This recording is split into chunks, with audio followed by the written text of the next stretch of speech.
Licky, licky. Doo, doo. Licky, licky. Licky, licky. Licky, licky. Doo, doo. You know you like that hook right there. You sing it in your body right now. Licky, licky. Doo, doo. Licky, licky. You sound like an opera singer going, licky, licky. Like we're rolling. That's what I would do. Let me take that. Dave, can you take this, please? Please take this phone. All right. So you wrote, so you. I'll run that. What up, man? Tomorrow's, here with the mogul, the boss, Dan Jazz Studios. First of all, what's poppin', man? Everything is everything. Everything. Yeah. We got a lot to talk about.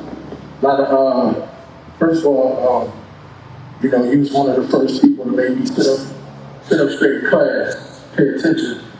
A lot of artists going out, doing things, and we're always impressed by that. But how did it get there? Who made it happen? Those are the things that I pay attention to. And, so I just want to say it was an honor to be here. Thank you. Rocking out with you. So yeah, one of the things that's super dope that I love is this. Dave Dash Studios. Can we talk about that a little bit? Yeah. Like how that, for the last 10 years, maybe I would say since 2005, I've just been opening up art galleries all around the world, starting in New York, DD172. And DD172 was an art gallery, but it was more focused on music. There was a lot of music going on. And a lot of things happened there. And then, we went on to Poppington and the Lower East Side, and that was more about fashion. So coming to LA, this gallery was focused on making content. So, I like to be able to do things when I want to at a professional level. It doesn't ever make sense to outsource to me. I don't like being a customer. So I just bought everything and have a space that whenever I'm inspired, I can record the vibe at a professional level. But also have a television network and a streaming service. And we make documentaries, we make rockumentaries, we make scripted, we make movies. We have scripted television shows. And has a point of view. What's a message? And it's this is where I can create whatever's in my mind and whatever's inspiring me and turn it into a tangible thing that I can sell. Yeah. This is really dope. I mean, first of all, to be able to do what you want, when you want, and catch those moments, because that's really important for authenticity, which is something that has been coming through. You can't contrive the vibe, ever. You can't recreate the actual vibe. It's almost impossible. So you always want to be able to capture it in its moment and the essence of it. Yeah. I hate fake shit. I hate scripted. I understand movies, but when people are pretending to be real and they're doctoring what they say or thinking about the conversations and the acting, so it's honest. Yeah. Is this something that is something you wanted to do? Yeah, I've been having I was doing streaming services when Netflix was still selling DVDs at supermarkets. I was just waiting for the world to catch up.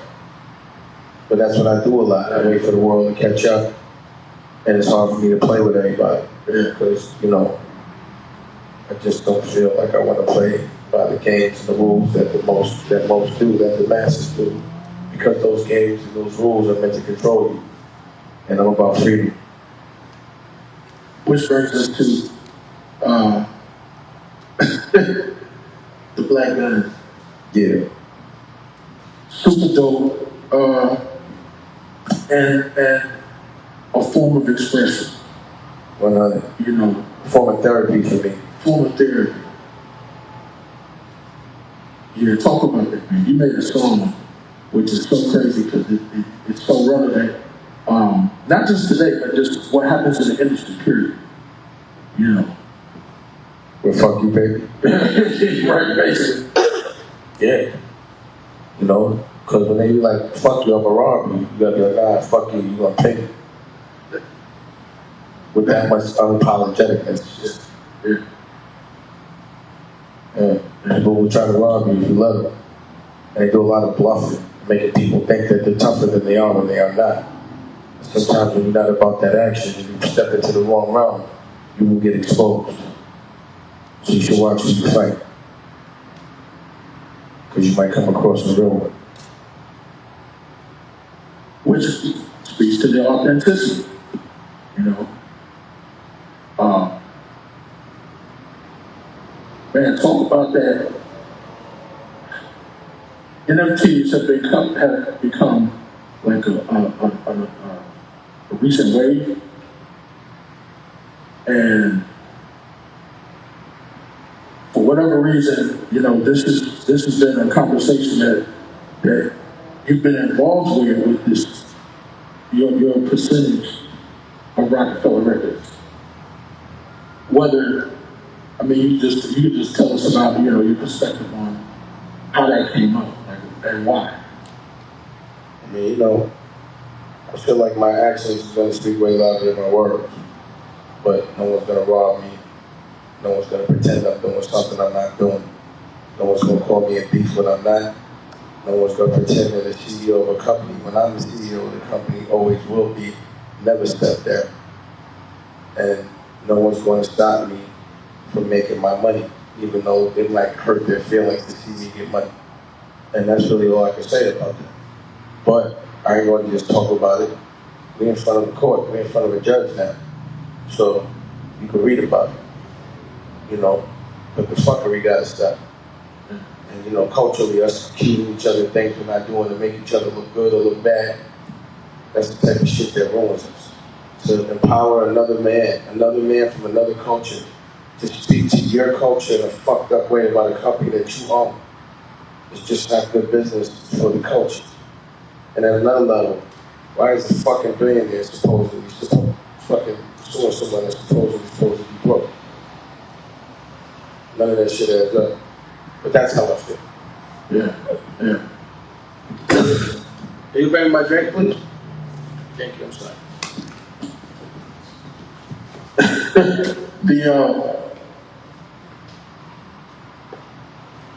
Your love for fashion. Yeah. You've always you know, shown up in a big way when it comes to fashion. Yeah, I like being fresh. And I honestly don't think anyone's fresher than me. You know, I don't do everything everyone else does because I don't want to. I don't have to. I'm not vain. I just like to be Christian. But because no one can make what I want, I just tend to make it myself. And, you know, I like the fact that the things I was doing when I was 20 and 30, that people were sometimes laughing at is everything the young kids are doing now. Right. On a lot of levels. Right. From basketball shorts, sides, a lot of things.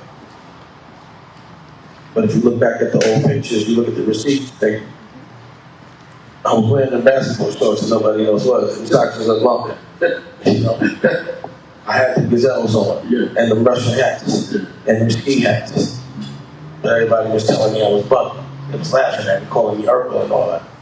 But the young kids get it. That's what I like. The young kids, they know what about what was fresh back in the day, and they are implementing it now, and everything that they're implementing, and I love that.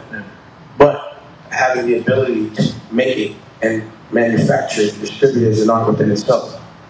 So it's like, you know, me, basically, except for the sneakers, everything I got on, I made. Because I tailor-make my socks. My basketball shorts are tailor-made. My shirt is tailor-made, catered to me. My son, my baby, his socks are tailor-made. My towels are tailor-made. My suits are tailor-made. You know, I just don't think anyone could do it better. And sometimes it really will break my heart to put another man's name on my body. Not sometimes, all the time. But Like, I ran into Ralph Lauren one day and had a purple label suit on and was like, that's never gonna happen again. It hurt. It hurt me to my soul.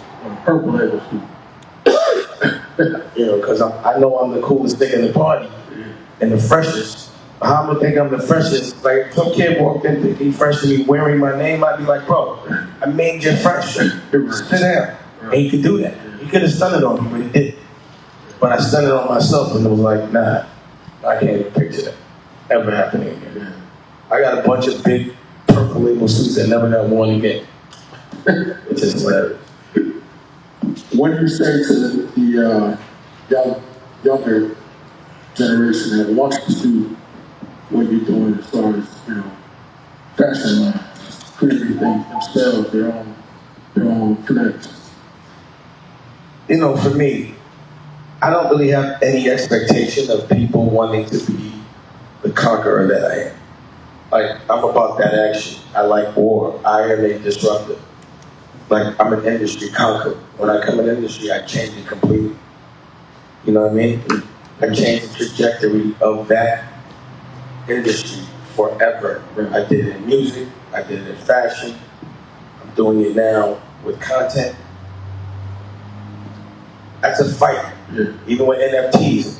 I'm not trying to come through regular. I'm coming through trying to fight what you consider the man, which is what art is, which is what an NFT is supposed to be an outlet to. I'm making a statement.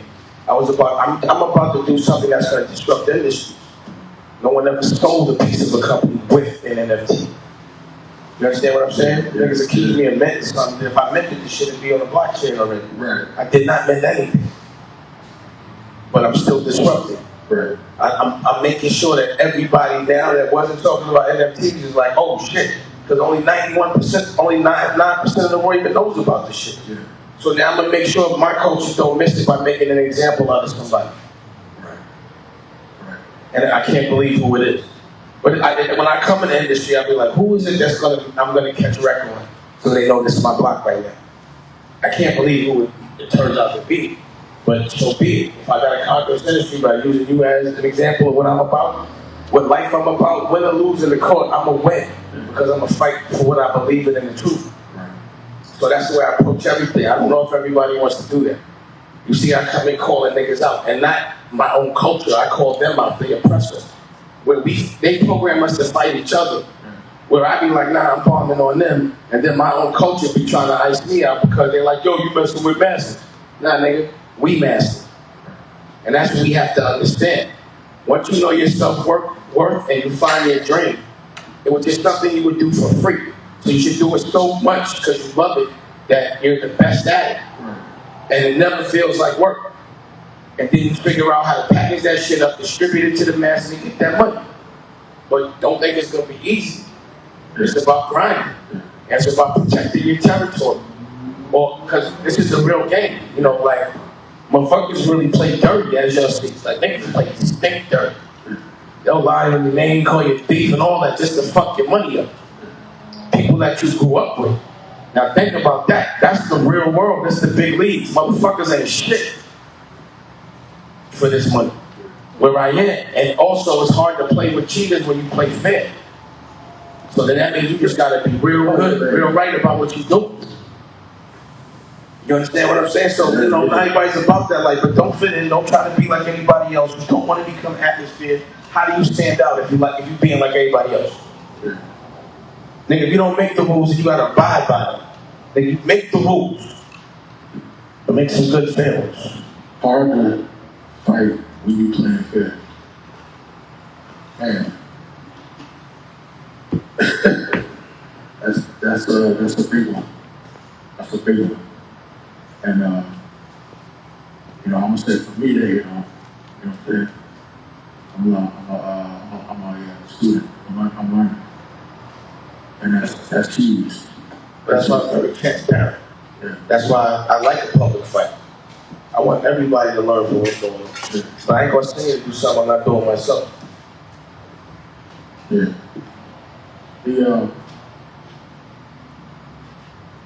poppins and clothing that you just spoke about, when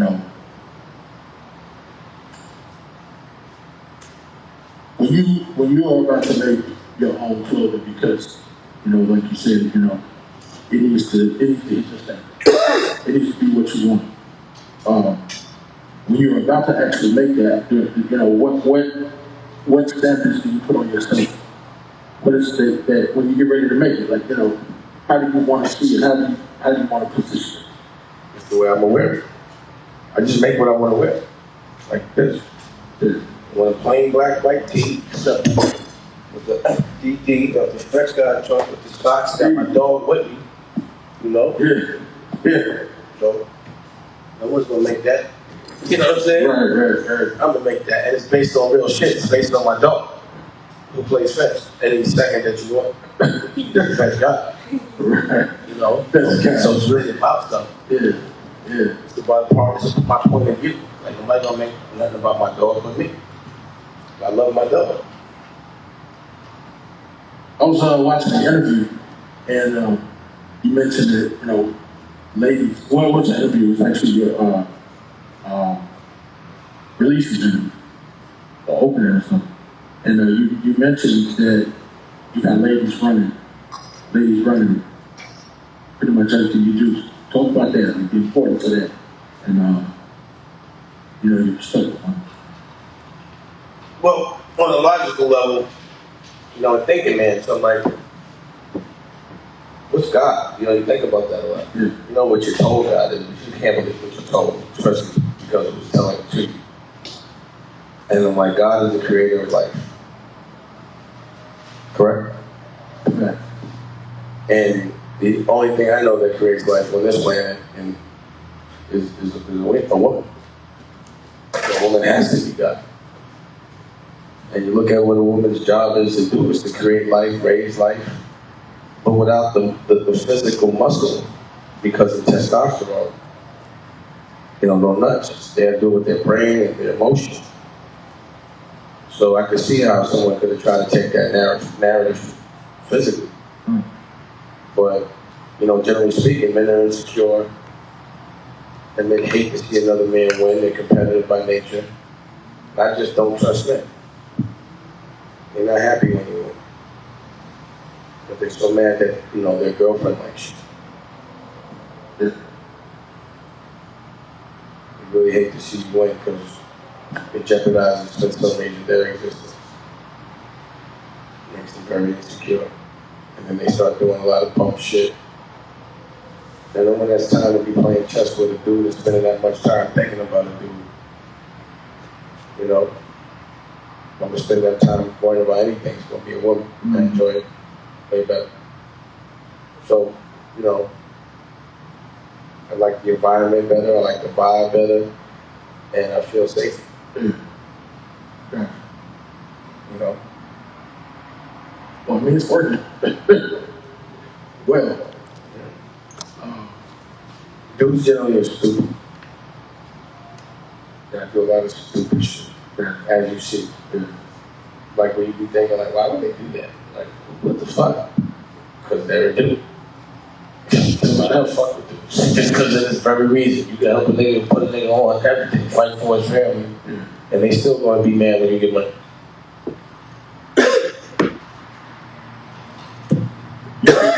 Do you feel like it's about the money? I don't even want to think about what another nigga's thinking. I'm tired. That shit makes me feel funny. Like, what does this dude think? Like, I'm worried about what my girl's thinking. That's it. Really, I'm dead ass. Like, I wish I could was telling you something different, but to even be thinking and talking too much about a nigga, to me makes me feel uncomfortable. You know what I mean? If I gotta deal with it, I gotta deal with it. But if I don't, I ain't thinking about no dudes, man. I ain't got no time. My real estate and my brain is for shit I enjoy. And it definitely ain't no niggas. No dudes. The art galleries. Yeah. Like I said, I've been opening up art galleries for years. I wanted to actually bring the culture of art to our culture. Yeah. And when you bring artists together, so many things happen. You know what I'm saying?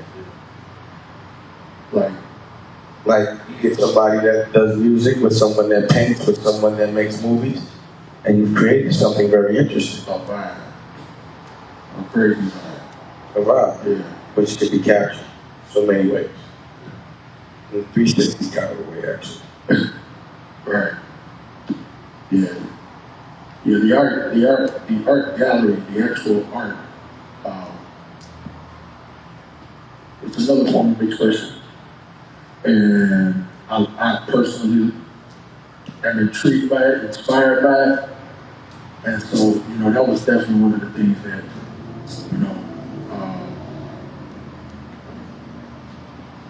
I was just inspired by you, by the things that you've been able to accomplish. And opening those art galleries and moving in that lane like that, super dope. And like I said, when you're talking about empowering, our culture, I think leading by example is a huge deal, And someone that there's more than one lane that you can go in, to accomplish those things, to accomplish your goals, to be successful. Yeah, I think that's been my job, to lead by example, which is why it makes sense that I've approached everything in this way and dealt with all the adversity and struggles that come from being independent and being inspired by a lot of different things. But it's rock star shit too. It's gangster.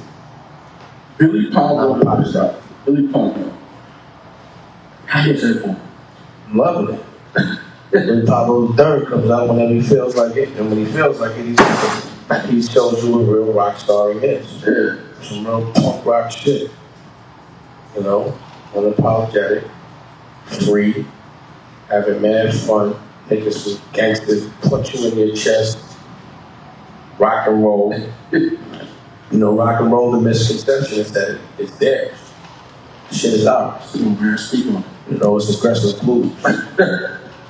You know what I mean? And my OGs are like Taj Mahal and, real motherfuckers that stood up for something when it wasn't really so fashionable and you weren't so protected, when it wasn't the internet, when the camera. Right. So I just feel like there's a torch I must carry. As Billy Pablo III, I get to be a creative, I get to be an artist, I get to rock out, do a show, and I'm not hiding behind nobody, I'm in front of the stage. I got something to say, and I'm saying it, and also it's therapy. But I do think the world needs to see what a real rock star looks like. A real rock star never fucking sells his nuts, ever. That's when you're a pop star. Not to disrespect pop star, but I'm just not doing it. No one's writing my shit. Yes, there ain't no dances around. Yeah. It's all about the instruments. I ain't trying to fit in. I'm not trying to give you a perfect front because that shit is evil. Nobody's perfect. And shit happens. So why give a fuck? Love it. Yeah. So necessary. And so now we have DTV. Yeah, 24 hours of original program. And we're not, I'm gonna say 24 hours of original deprogram. Okay. Because the programming that's been presented to us has only been presented to us to control us and make us think something is good when it's bad. Something's bad when it's good. Good, right. So it's really, I have a boutique network, a boutique streaming service. And in that way, I get to really, really hammer down on my message, which is self-empowerment, evolution, and dealing with the things that I think need to be changed. Not talking about it, really doing it. So that's why we put the commission together, and OSG, which is 90 Black Principles. And we have the commission with Senator Eddie Milton, Congressman R.J. Carson, and Bishop Purnell, Dr. Purnell, Todd, therapist, and Melanie, therapist. Do it all. And all we do is deal with certain things like prison reform and health and economic empowerment, teaching us how to pass laws, how to lobby, education, new curriculums that need to be implemented, the things they're not teaching us. You know what I mean? Yeah. The history of religion, which is where racism starts from the day you're born. Deal with all those things. So, we're going to make some money off something. Let's make some money off involving each other, helping each other, showcasing what real wealth is, which is health and love. Pushing forward, do you think it's a form of therapy, or do you think our culture could benefit from such therapy? Hell yeah.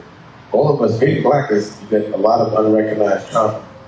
Our normal and the shit we have to deal with is not everyone else's normal.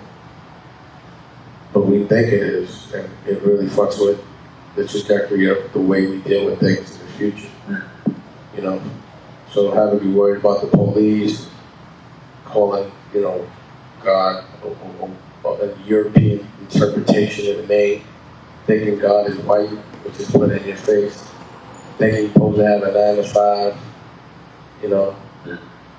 thinking that, you're number 2, when actually we're number 1. Yeah, that shit is traumatizing. The survival, having to see your friends get shot, or people in general, and go to, like, I remember seeing kids get shot, go to school, nobody asked me if I'm alright. But I didn't think I needed it, I didn't think it was a problem, but to this day that shit still affects me. So therapy is very important for our culture. But the study of therapy, because black people don't get therapy, comes from white people. So when we get the fucking therapy, we still get the wrong therapy. We gotta deal with that shit too. So yeah, instead of talking about that shit, man, I'm about fixing that shit. And ain't nobody gonna fix the culture for us. It behooves them not to, because then they'll always be able to control us, to divide us, to oppress us, put us in a mental jail, and we don't even know it.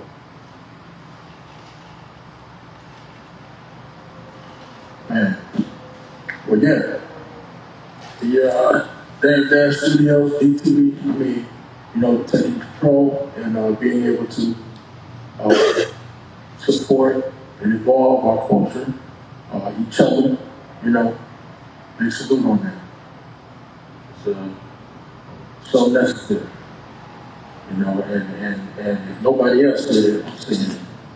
I appreciate it and I grew from it, which is crazy important. And Thank Dave Dash, it was an honor. It's always going to be an honor, man. And, man, now check out DTV. Go plan. Appreciate it. Thank you, bro. Absolutely. We're here. Alright. You'll have to tell me how far away it is, because now we done. I told the nigga we was going to be here from 4 to 6. It's like 8. I want to see the fight. There's a fight